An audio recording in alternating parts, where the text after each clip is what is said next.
الله اکبر.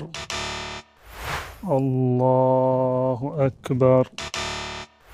در مورد حالت پاها در حالت قیام که چه اندازه باز بشوند، بسیاری از مردم افراط و تفریط می کنند. بعضی پاهایشان را کاملا می چسبانند، پا را به پا می چسبانند و این ثابت نیست از رسول الله صلی الله علیه و سلم. حتی عبدالله ابن مسعود رضی الله تعالی عنه یک روز یکی را دید که به این کیفیت نماز می‌خواند، پاها را به هم چسبانده بود.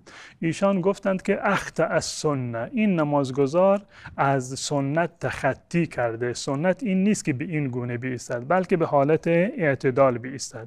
و همچنین برخی از مردم پاها را بیش از اندازه متکلفانه باز می‌کنند.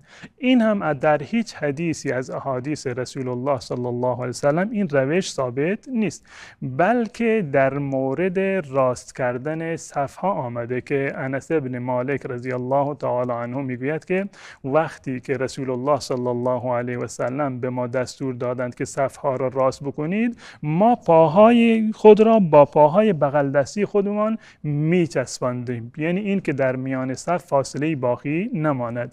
معنی این نیست که پاها باید بیش از حد در هنگام نماز، خصوصا وقتی که یک فردی به صورت منفرد و تنها نماز میخواند، پاها باید باز باشه، نه، بلکه به صورت عادی بیستد. زیرا که بنابر روایت نعمان که در سنن ابو داود آمده که ایشان میگوید وقتی که ما در نماز می ایستادیم، ما هم قسمت پا را و هم زانو را و هم شانه ها را به شانه ها و بغل دستی خودمان کاملا می چسباندیم. معنی این حدیث این است که از صحابه به صورت معتدل و به صورت راحت می ایستادند. شما هم در هنگام نماز این سنت را مراعات بکنید.